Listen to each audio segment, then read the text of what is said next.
9. Nice to be in orbit. We have followed in their footsteps to get us where we are today.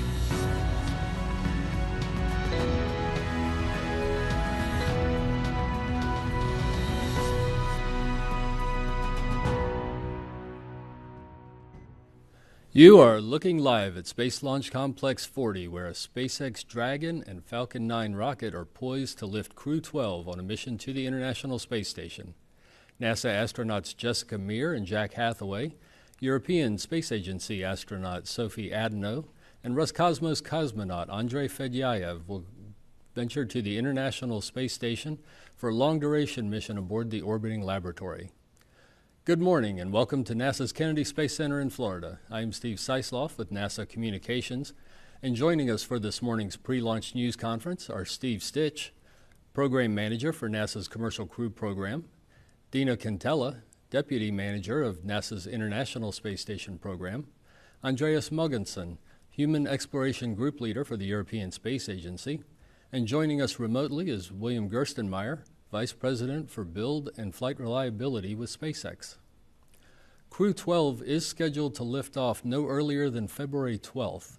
That is an adjustment after an earlier weather scrub called today due to poor conditions in the ascent corridor. We're going to talk about that more in just a little bit. For those joining on the line, press star 1 to join the question queue. We will be taking questions from here in the room and from call-in. And we will start with Steve Stitch. Steve?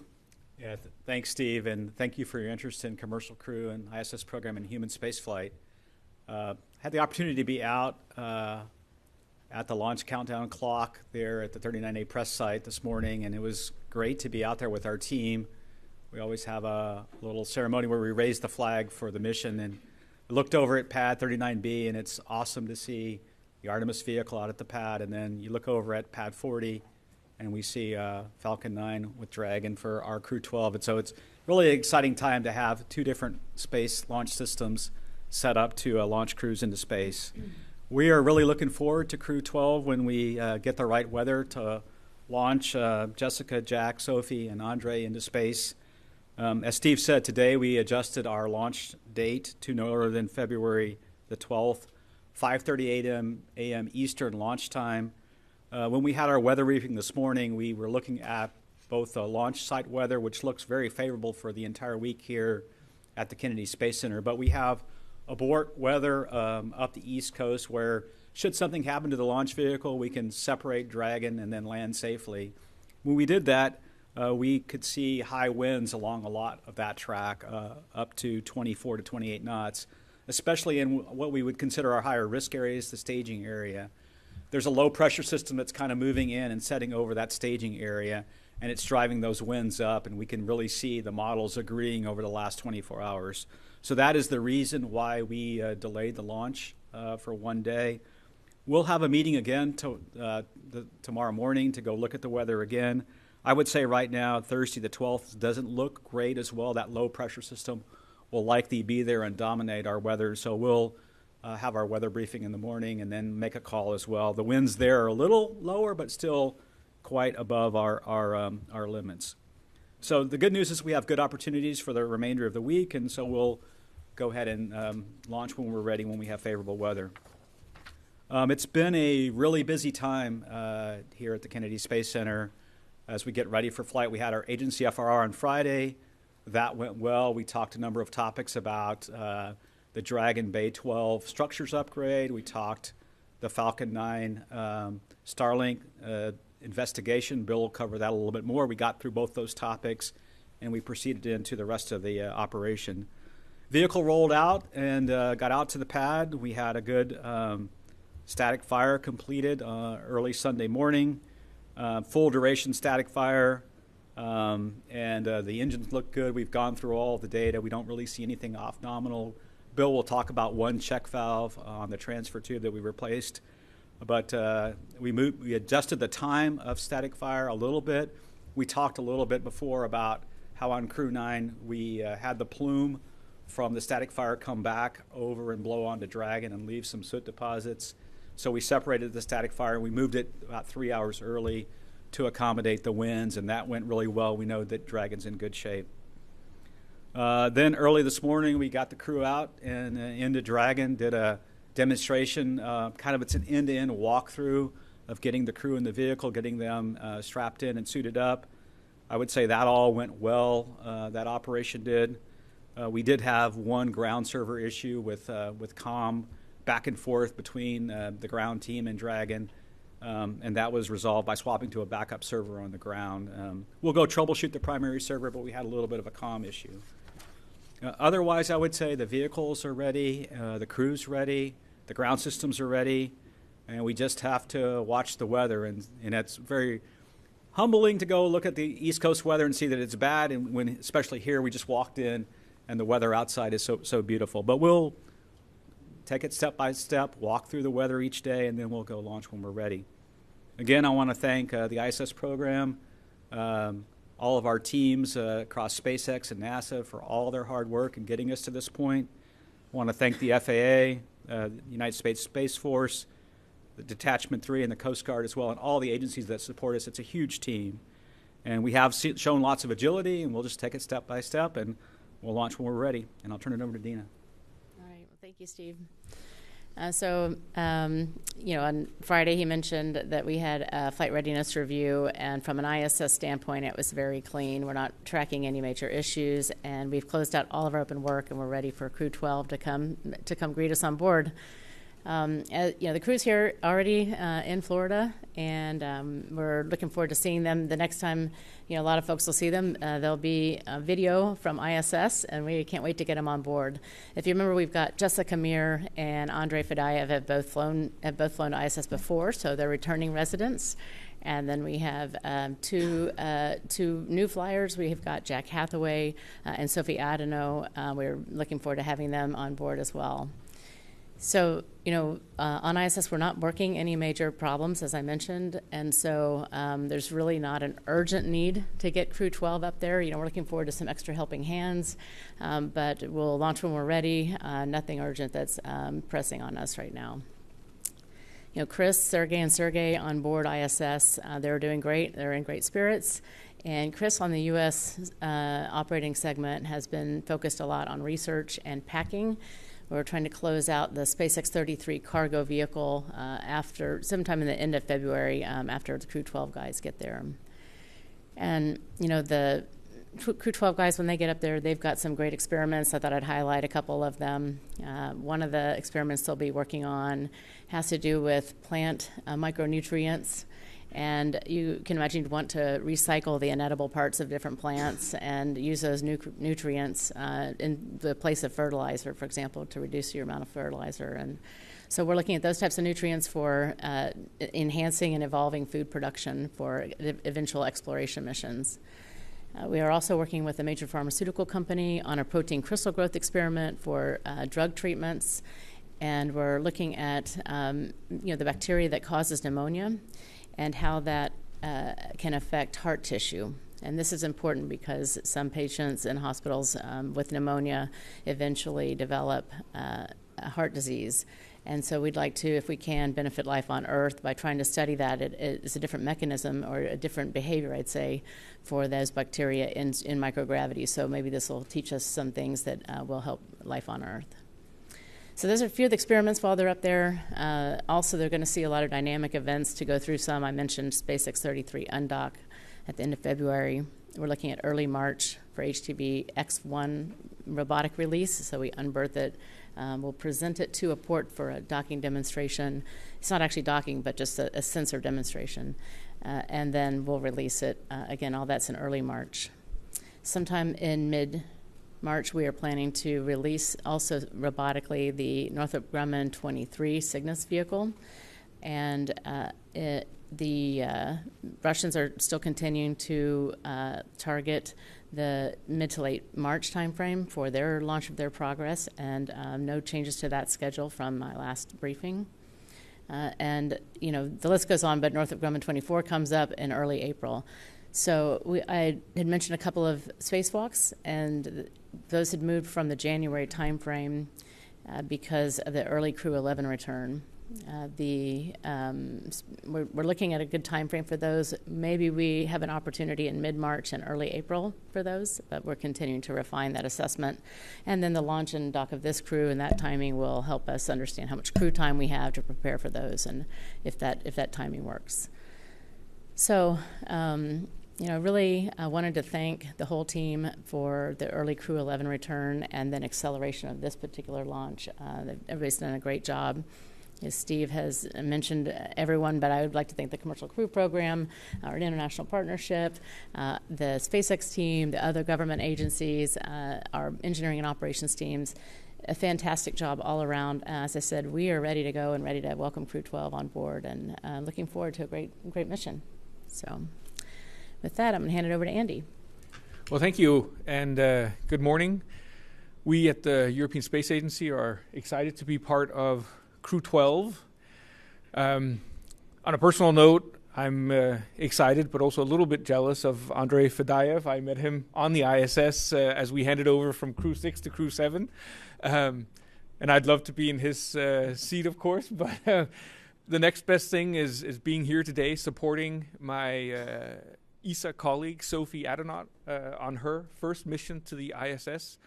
Sophie is part of our new class of astronauts that we selected in 2022. She is the first from that class to fly to the ISS, so we are really excited to see our new generation of astronauts getting their first experience in space.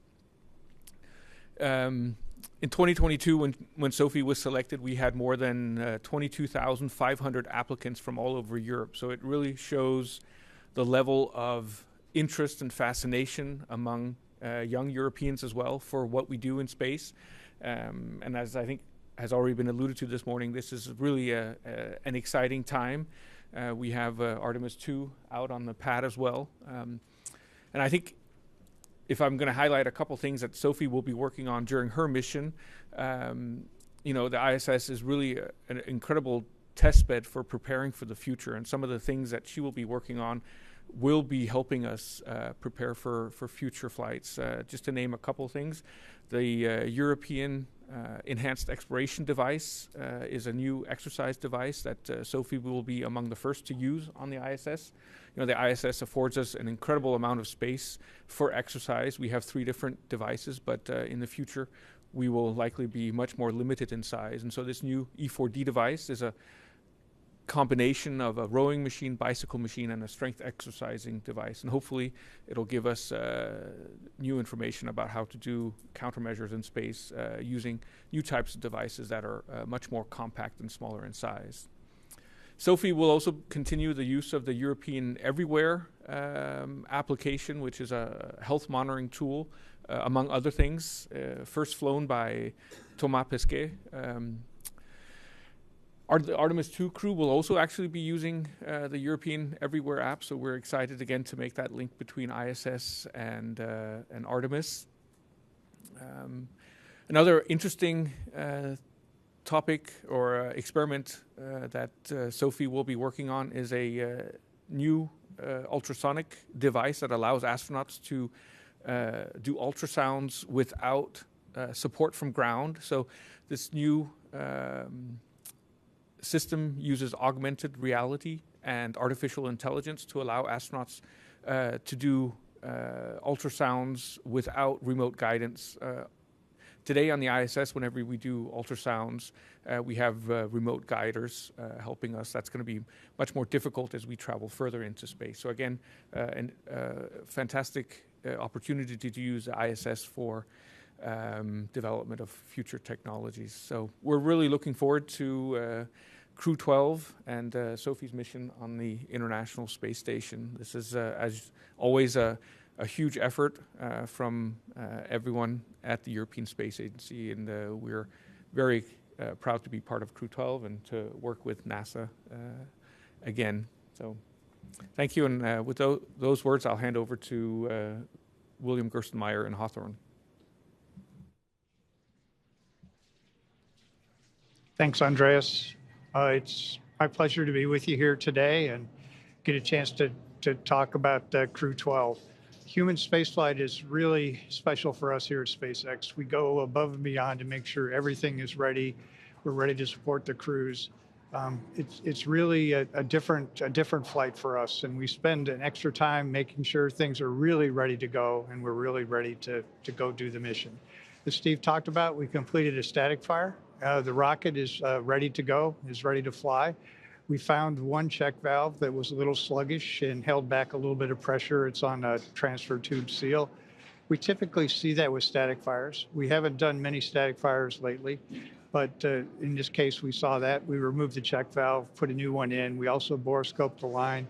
We saw a little bit of moisture in the line. That's probably indicative of what caused the problem. There's likely some ice formation that may have caused a slight pressure rise. But again, that's part of the diligence we go through to make sure everything is absolutely ready to go fly. Everything else looked really good on the rocket. This morning, we went through a dry dress with the crew to make sure they're comfortable, and our operators here in Hawthorne are ready to interact with the crew and get the capsule closed out, get the hatch closed, go through those activities. This is only our second launch from Pad 40 with crews, so this is a chance for us to make sure things were really ready. And that activity went extremely smooth this morning. The dry dress was very good. We're ready to go once the weather gets ready to go. As Steve talked about, we had a problem last week on Monday with a Starlink G1732 flight. It was during the third burn of the MVAC engine. It's a deorbit burn. During that burn, we were changing the chill profile to go look at a new way of essentially chilling in the engine. And it turns out through that process, we created a condition that essentially starved the GG of proper oxygen and essentially caused a problem with the engine during the deorbit burn. I really want to stress that what occurred on Starlink is unique to Starlink. We don't do 3 burns with crew missions. The first burn of the crew mission is always the same. It's fully chilled in, fully ready to go fly through in a gravity environment where there's no microgravity conditions. It's a really solid burn that occurs, and we've done that the same way for every crew mission. The second burn of the crew flights is also very standard. We didn't have to change anything. Based on what we learned from the Starlink mission, it's the same profile we use. We stay with the standard chill profile, et cetera. So again, I think we're continuing to learn. We're still continuing to kind of push the envelope to see how our hardware and systems operate. And ultimately, by pushing kind of the envelope and seeing the corners, we understand where our hardware works, where it doesn't work well. So then when it comes time to fly crew, we can go back more to the center of the envelope. We can get that high reliability that's demanded by a crew mission. So that's what occurred on a couple of weeks ago on Monday, or a week ago on Monday. Again, a tremendous amount of effort was done to make sure we really understood the problem. There was no crossover to crew. We went through a full investigation, developed a full fault tree, had the FAA, NASA, the Space Force were all involved with us in the investigation, and we're truly ready to fly, and there's no crossover at all to the crew flight that's coming up. You also may have noticed, if you look over at 39A, that the crew arm is coming down. We're going to do some maintenance on some bearings on the crew arm. I think the general plan is we'll keep the crew arm on the ground after we do those repairs, but we'll be ready to put the crew arm back up again if we need to go back and launch crew from pad 39A. So again, you'll see that. It doesn't say we're backing away from 39A for crew flights. We'll just have it in reserve when it's needed, and we need to do this repair of the bearings on the arm. Another interesting thing is this will be the first landing at landing zone 40. So we still have landing zone 2 available to us if we need, but we're going to now land the first stage of the Falcon rocket right next to the launch pad, and that makes for easier processing for us and moves us forward, and then keeps kind of launch and landing in the same general area. So again, I think overall we're ready to go. We treat human space flight very differently than we do any other flight. We work extremely hard with all our partners, with all the team members, to really make sure we're really ready to go fly. There's no higher calling than there is to fly crew. You know, I often say that, you know, especially with the Super Bowl and the Olympics, you think about athletics and sports. human spaceflight is the ultimate team sport. You have to be 100% transparent about what you know, what you don't know. Share with your teammates, share with the crew, share with everyone, and make sure we're really ready to go fly. And it's an honor to be part of this team. It's an honor to represent SpaceX, and it's an honor to be with you all today. And we'll look forward to your questions when they come. Back to you, Steve. Thank you. Thank you, everyone. We're going to start our questions here in the room. If you have called in, *1 will get you in the queue to ask a question if you wish, and *2 will let you drop out of the queue. And we will start here in the room, and we're going to start with Will Robinson-Smith from Spaceflight Now. Hi, thanks so much, Will Robinson-Smith with Spaceflight Now. Thank you for taking the time to talk with us today. Quick one to Bill Gerstenmaier and then to Andy Mogensen. Regarding how quickly 39A could come back into rotation if needed, what's the time frame if NASA calls that pad could be ready for another human spaceflight activity? And then for Andy, can you describe the mass of the workout equipment that Sophie is going to be demonstrating? Is it something that is able to fit alongside them inside Dragon, or does it need to go into the pressurized cargo area? Thanks. In terms of 39A readiness, we'll be ready to support from 39A as soon as we can get the rocket ready to go fly and get the call up in place. So if NASA has a need, as soon as we're notified, we'll start processing the Dragon capsule, we'll start processing the Falcon vehicle. And the time frame it takes us to get Falcon and Dragon ready, we can be ready to get the pad up and operating. And regarding the exercise, the E4D exercise device, it's too big for a capsule, but potentially for Gateway. But this really is the first step. It's quite massive still because of the countermeasure system, the anti-vibration system. Because it's a rowing device, it has a different movement than the other exercise devices. So this will give us more understanding of exercise devices like that, and is really more of a step on the way to an exploration exercise device than the actual end product, I would say. And I'll just say we are planning to launch it on a Northrop Grumman cargo vehicle, which has a little bit more space, and you can launch different pieces and parts of it. But yeah, there's quite a bit of mass associated with its isolation system. And one more in the room before we go to phones. Hi, thank you. Ken Kramer of Space Up Close. Thanks for all doing this, and good luck. My question actually is for all three of you. You mentioned, Andreas, this new ultrasound device. So a question I've had for a while since the Crew-11 medical evacuation is, are you guys reevaluating what medicines and what medical devices you should have on board the ISS? And would your device have helped Crew-11 at all in analyzing whatever was wrong? Thanks. Why don't I kick us off here? I think I'll take it. But I'll just say, we are continually looking at the various risks on board. What are the risks medically for our crew members? There's a large programmatic risk associated with having to bring home crews early, and we're just continually looking at the complement of equipment that we have on board. So there is the specific item that he's talking about is more of an experiment to see about remote guidance and that type of thing.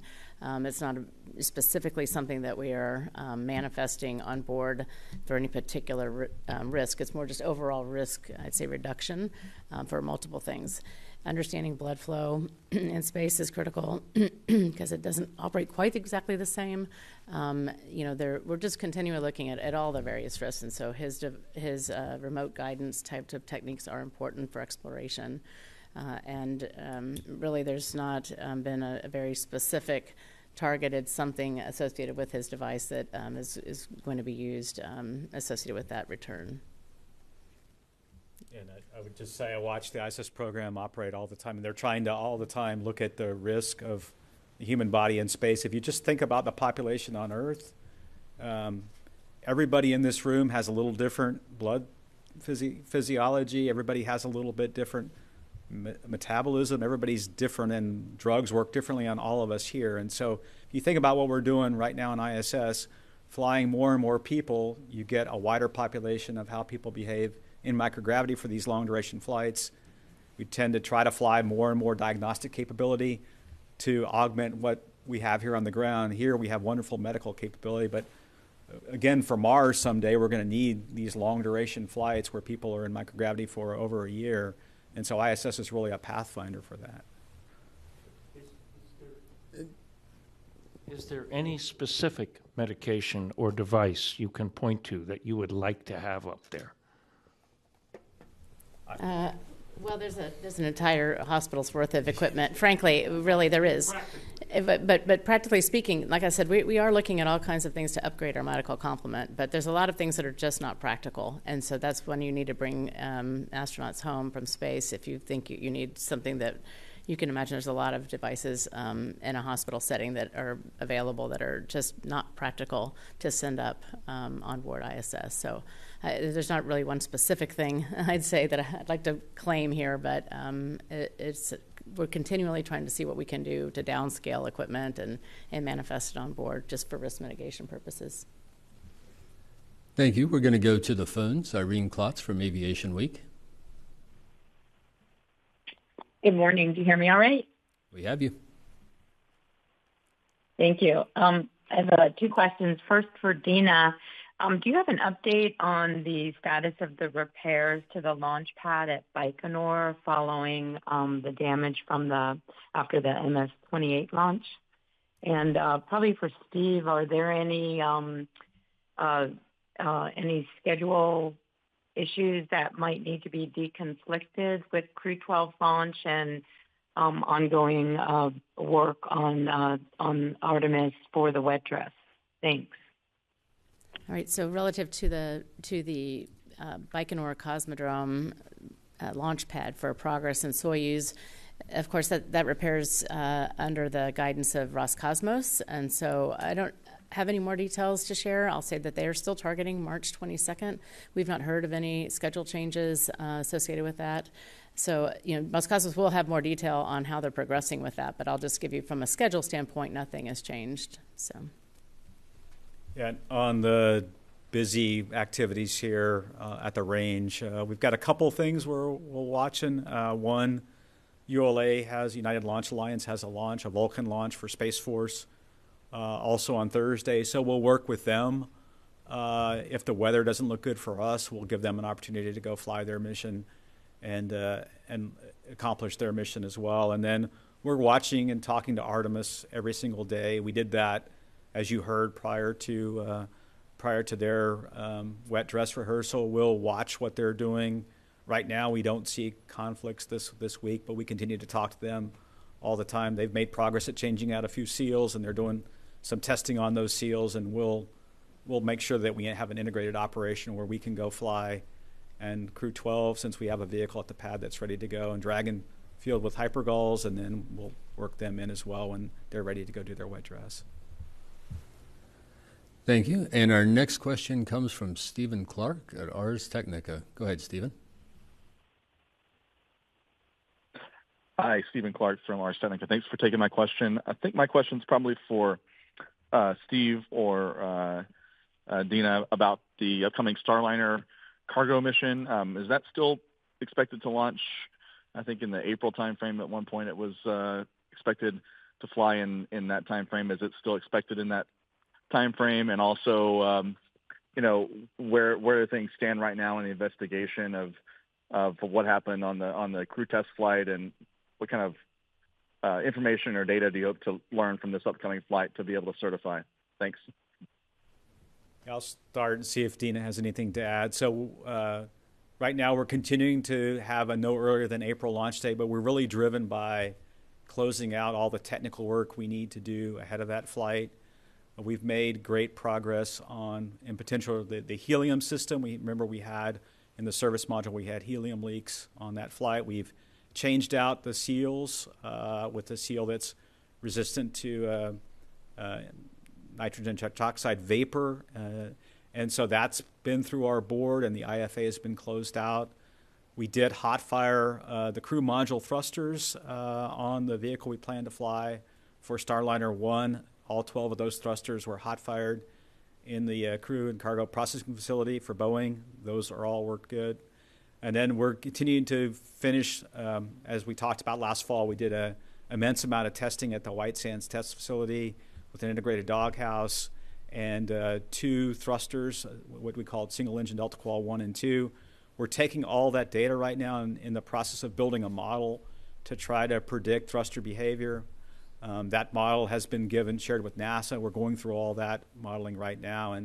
And so when we get through that and get to a point where we're comfortable in predicting thruster performance, then we'll go move forward and look toward a launch date. But again, we have a lot of data to go work through to get ready to go fly. And really the purpose of Starliner 1 is to validate the changes that we made. If you think about in the service module, we've made changes to draw heat away from each individual reaction control system thruster. We've made changes to seals to keep the plume from the OMAC, the orbital maneuvering engines, from going back into there. We have instrumentation in the doghouses to measure temperature throughout each of the doghouses. And so we've done a number of changes. Really, Starliner 1 is about validating those changes in the flight environment, collecting that data, and then moving forward for the next flight, which would be planned to be a crew rotation mission. Thank you. Our next question comes from Andrea Leinfelder at Houston Chronicle. Go ahead, Andrea. Thank you so much. This question is for Dina. During the Crew-12 news conference, Jessica Meir mentioned that the space station crew will talk to the Artemis II crew. I'm curious, why are they going to be talking, and what will they discuss? Thank you. You can imagine they're probably talking about their various views that each of them is seeing. Their Earth views probably look a lot different from the Artemis II viewpoint and ISS viewpoint. So we'll see, their mission overlap and how that conversation takes place. But I'm sure that as good friends, they're also probably going to just be excited to talk to each other from different parts of the cosmos. Thank you. And next, we have Robert Perlman from Collect Space. Go ahead, Robert. Hi, thank you. Robert Perlman with CollectSpaceAndSpace.com. For Bill Gerstenmaier, did the bearings work drive the timing of the removal of the crew access arm on 39A? And is there other work planned for that pad that would preclude SpaceX from reinstalling it when that work is done? Or why is it being kept on the ground, and where is it being physically stored or worked on? Yeah, we're going to remove the arm, and then the bearings, the arm physically has to come down to get to the bearings. These are the bearings that actually hold the arm to the tower. They're unique to 39A. They're very different than they are for the arm that's on 40. And to physically get access to those, the arm needs to be removed. Those bearings have to come out, and they have to be reinstalled. We'll do that work at the Kennedy Space Center. And the intent there is we don't need to put the arm back up because, again, as I described, we have, when we get a call up for a mission and we have to go fly a mission, if it requires that, we have plenty of time to get the arm back up. That's the easy piece, putting it up. You'll also see a lot of work going on at 39A. That's the work for Starship. That doesn't impact our ability to launch from the pad. We're careful that we keep those things separate, and we're ready to go. But again, I think this is just the right way to get to the arm. There is no way we could repair these bearings in place. We looked at it. We put some epoxy in place. We put some diverters in place. It was a Band-Aid kind of fix for those bearings, but the right thing to do is get those bearings replaced in an environment on the ground, make some upgrades to them, and then we'll be ready to go put the arm back up when it's time to go fly, if we need to go fly. Thank you. Our next question comes from TJ Mascaro, Epoch Times. Go ahead, TJ. Good morning. Thank you so much. My question's for Andy. With the increased launch traffic we're starting to see here in Florida, and with the increased interest you're seeing with people wanting to be ESA astronauts, I was wondering if the ESA will ever develop and start flying its own crewed capsule and crewed missions. So just if I understood the question right, the question is, will ESA develop a crew capsule? Was that the question? Yes. Yes. Yeah, well, that's a good question, but it's something that we are certainly looking at, and if everything goes according to plan, it's a potential thing that we might bring to our member states. So the European Space Agency consists of 23 European member states, and they are the ones that actually set European space policy. And it happens every 3 years at our ministerial conference. The last one was in November last year. And so the next one is in November 2028. And this is potentially one of the topics that we would bring up to discuss with our member states. But it's still a ways off in the future. But certainly it's something that we are discussing. Thank you. Our next question is going to come in from Jeff Faust from Space News. Go ahead, Jeff. Hey, good morning. A couple of follow-ups for Steve from some earlier questions. One, if the weather improves for Thursday, does Crew-12 have priority on the range over the ULA Vulcan launch, or is there a way to squeeze both of them in, given I think they're pretty close together in terms of the time of the morning they're scheduled to launch? And then for Starliner, what point do you have to make a decision on what vehicle flies the next crew rotation mission after Crew-12? How late could you fly Starliner 1 and still have enough time to look at the data from that flight to decide it's available for that next crewed mission to the station towards the end of the year? Thanks. Yeah, to address the first question, right now we Crew-12 has priority on the range over the Vulcan launch, and that's what we want to do today a little bit, is look at the weather, talk to them, see their readiness, and if the weather's not looking very favorable, we would potentially give up the 12th for them to allow them to go fly. So the way the range scheduling works, we had the 11th and the 12th as our two prime dates, and so we have priority right now. But the way we work across all the users at the range, we do this sort of thing all the time. And SpaceX does as well with their flights. We try to optimize the schedule so everybody gets to go fly. In terms of the next crew rotation mission, we have not decided yet. In the fall, it could be either a Crew-13 mission or Starliner 2. We'll want to work through and get through Starliner 1 into the summer time frame and then see where we're at before. So we have some time to decide. We have crews in training for both missions, and we will have a little bit more time to decide into the summer. So. Thank you. We're going to come back here in the room. And Will? Hi, thanks for allowing another question. Question to Bill Gerstenmaier and to Dina as well. One of the experiments that Jessica Meir mentioned that's going to be conducted is demonstration of landing on the moon, and she was specific to mention that this is vehicle agnostic, that it's not directly related to either Starship or Blue Moon. But I wonder to Bill, what learnings is SpaceX taking away from work like this, and to Dina, are there future experiments planned on station that will directly feed into the Artemis landing profile specifically? Thanks.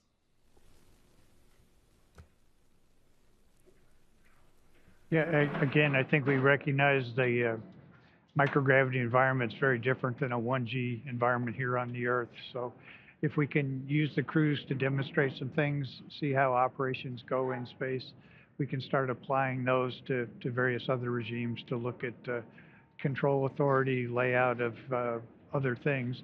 We're also going to be building for Starship essentially a one gravity a lunar lander mock-up, which will be high fidelity, and crews will get a chance to experiment and use that as part of the HLS program. So that's a pretty exciting thing that's coming up. But again, I think we want to take advantage of all these flights, take advantage of space station, learn everything we can as we continue to keep moving, human presence further into the solar system. As Andreas talked about, what we can do today in low Earth orbit, where we have pretty rapid communication back and forth, is very different than what we're going to do when we go longer distances away from the Earth. So what we can learn off a space station and how we can advance and get prepared for the future is tremendously important. So I think this is a good example of one of the things that we'll get to do on station that will definitely carry forward to future programs.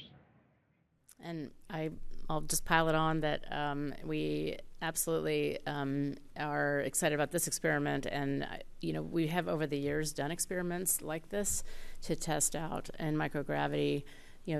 Is your reaction time the same? Are you able to do exactly the same thing that you done on Earth? What parts of training might be different, or anything that we would do differently after microgravity environment to go and then land a spacecraft? So we've done these, like I said, some variations of them, and learning each time some new things.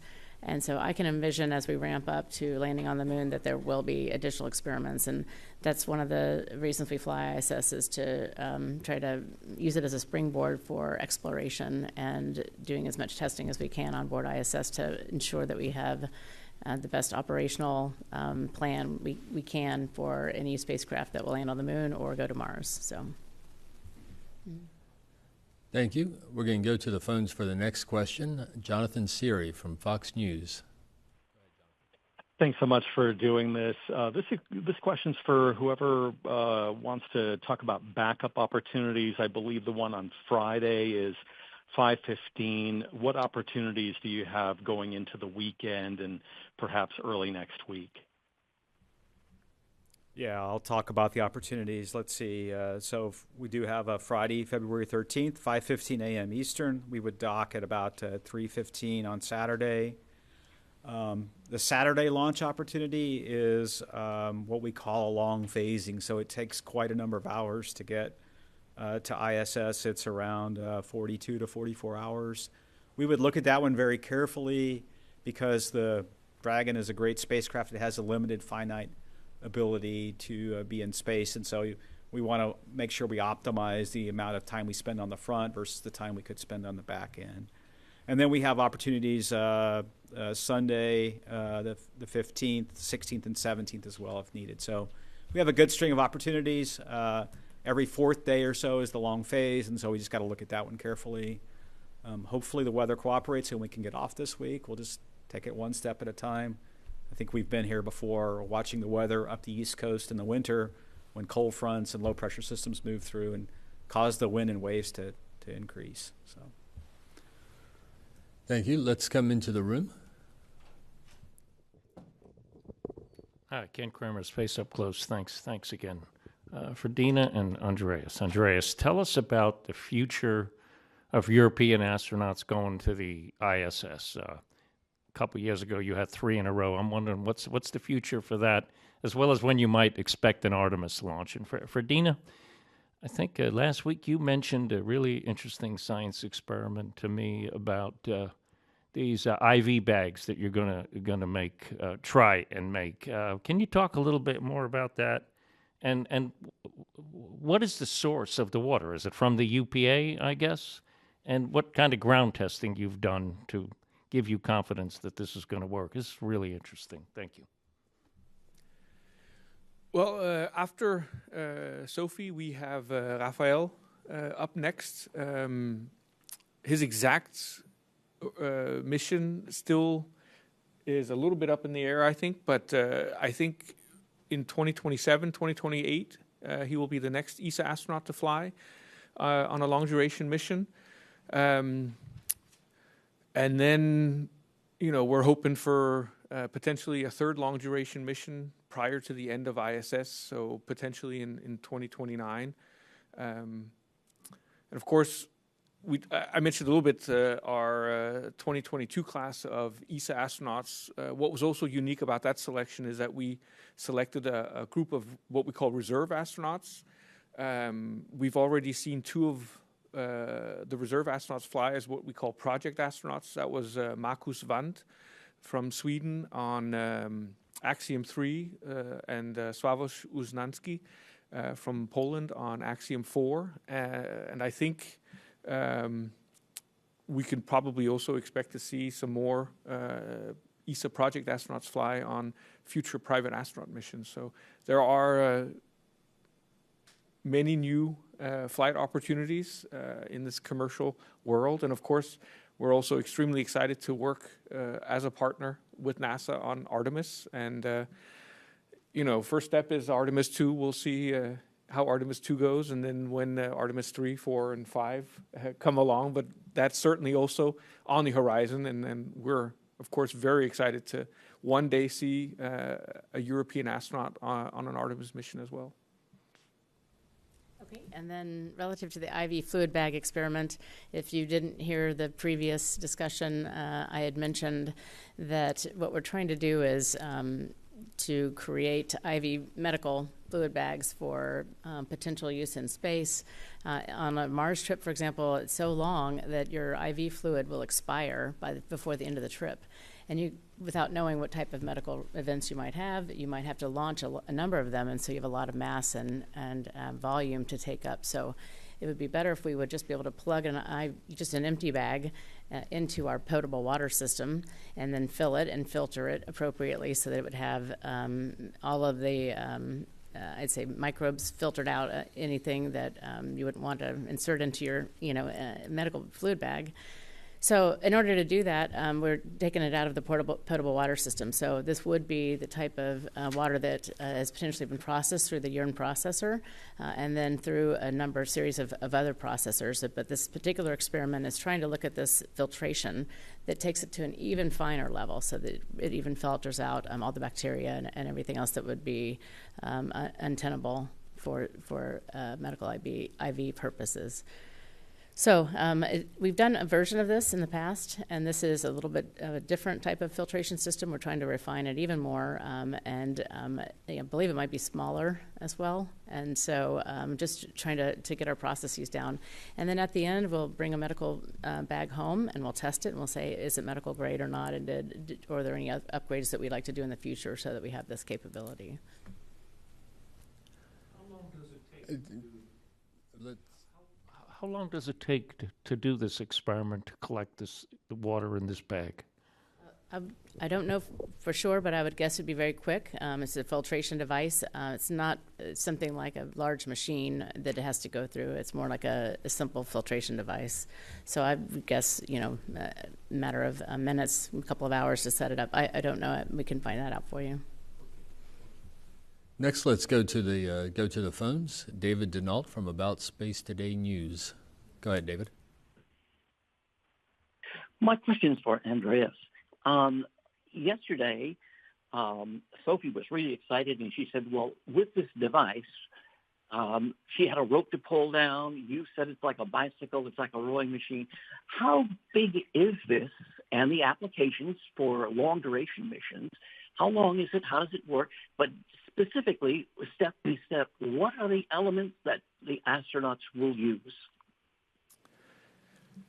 So it's a platform, probably 3 feet wide, so that you can stand on it, and it has a variety of modes. You can fold out what essentially is a flywheel, and that allows you to do rowing exercises, but also to do cycle ergometer exercises. So it uses some of the same technology that's used on Cevis.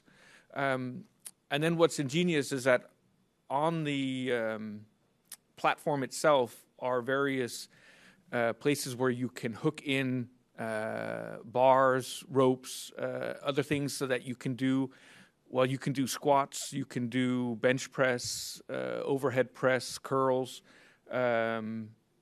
even a rope pulling exercise. So it's very, very versatile, and it will be very interesting to see it performing in space.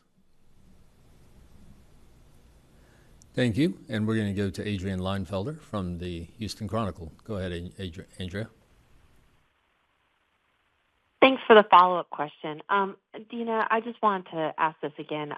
Jessica made it sound like there was a scheduled time to talk to Artemis 2. So I'm wondering, is there a practical mission reason they're talking, or is it just to say hi? Thanks. There's no practical mission reason why that's necessary, but I do think it's a as Steve highlighted, this is a very unique, unusual time in human spaceflight where we have human beings orbiting the Earth, and then we'll also have them orbiting the Moon concurrently. And so I do think it's appropriate and sounds like a great opportunity for them to like I said, discuss the Moon views and the Earth views that they each have. Thank you. And next we have Jonathan Siri at Fox News. Go ahead, Jonathan. Thanks so much for the second question. I'm really interested in the augmented reality ultrasound that you're going to be testing on this mission. What are the advantages of ultrasound? And on a hypothetical trip to Mars, what are the potential uses that it would be put through? Thank you. Should I take that one? I'll just say, we do ultrasound. We use ultrasound quite a bit on the space station. It's a lot like Earth. You're trying to do diagnostics without, anything that's super intrusive. So it's a really great tool to look and kind of understand the human physiology. And human physiology is different in microgravity. And the specific experiment that Andy was talking about with augmented reality, as he said, one of the things we're trying to do is avoid having a remote guider on the Earth. So you can have very long transmission times where if you were talking to your doctor and you asked him a question and you tried to show him an image from your own ultrasound and it took 20 minutes to respond, you can imagine this would be a very difficult operation to try to kind of go back and forth. So we're just trying to increase the capability that the crew members have on board for diagnosing their own issues. And this is a great tool for doing so. If you had anything to add. No, I mean, this, ultrasound is one of the few devices we have to look inside the body. We don't have any, unfortunately, mobile X-ray devices or MR scanners. So ultrasound, as Dina said, is a very important diagnostic tool on the ISS. And we have time for one more question this morning. We're going to come here in the room. To Will. Hi, thanks for allowing one more follow-up. Question to Steve and to Bill Gerstenmaier. Given that there's just a handful of plan years left for the International Space Station, as you look towards the future of the commercial stations and future NASA astronauts flying to those, I wonder, are there any additional experiments planned for Dragon that would allow for cooperation with these future commercial stations? Any tests of communication devices or additional advances that you want to see in these last few years that you have of Dragon going back and forth to the ISS? Thanks. Yeah, I'll let Bill start, and then I'll follow on. Yeah, in some of our private missions, we've used, we call it a plaser. It's essentially a laser that we communicate with our Starlink satellite networks in the trunk of Dragon. So I think that's a device we're looking at using potentially more and more. We may add that. It can also relieve us from some TDRS communication requirements we have with Dragon. So that's something I think we'd like to look at the future. We're starting to use that now more and more on our second stages with Starlink. We have a mini Starlink antenna that flies on those flights from Vandenberg, where it essentially relieves us of ground coverage and allows us to communicate with our Starlink network. So I think we're starting to tie our Starlink network and communications more and more into other activities that essentially are giving a continuous communication link for these potential future commercial space stations that are in orbit or are planned to be in orbit. And I would say, as we look toward the future of these stations, as Bill said, the communication, the TDRS network, we know would not be there. That's one thing. We'll have to look at how we approach and dock. We today rely on the communication systems on ISS to close the link between the visiting vehicle and station. Right? We pass data, we pass GPS data and other things. So we've got to start thinking through that a little bit, how we will do that with the commercial stations. We've got different ideas and concepts of what we might do there. And then when you dock, once the vehicle's docked, we have to think about ISS has an incredible system of exchanging air back and forth between vehicles, and you want to condition the vehicle that's there, our crewed vehicle. So we got to think about that a little bit. So we're in the middle of thinking about all those things, but specifically for Dragon, the Placer experiment that Bill talked about is the one that we've demonstrated so far. Thank you, and that is going to wrap up our questions for this morning's pre-launch news conference for Crew-12. You can follow all continuing progress on the countdown and on the mission on NASA's social media channels, including at Space Station and at NASA. We'll also have continuing coverage at www.nasa.gov/commercialcrew, and we will have a broadcast ahead of the launch of the Crew-12 mission. And for those just joining us, the Crew-12 mission has been targeted for February 12th, no earlier than February 12th, and that is dependent on the weather, which launch and flight teams will be monitoring very closely. For now, thank you very much for joining us. Go NASA, go SpaceX, and go Crew-12. Thank you.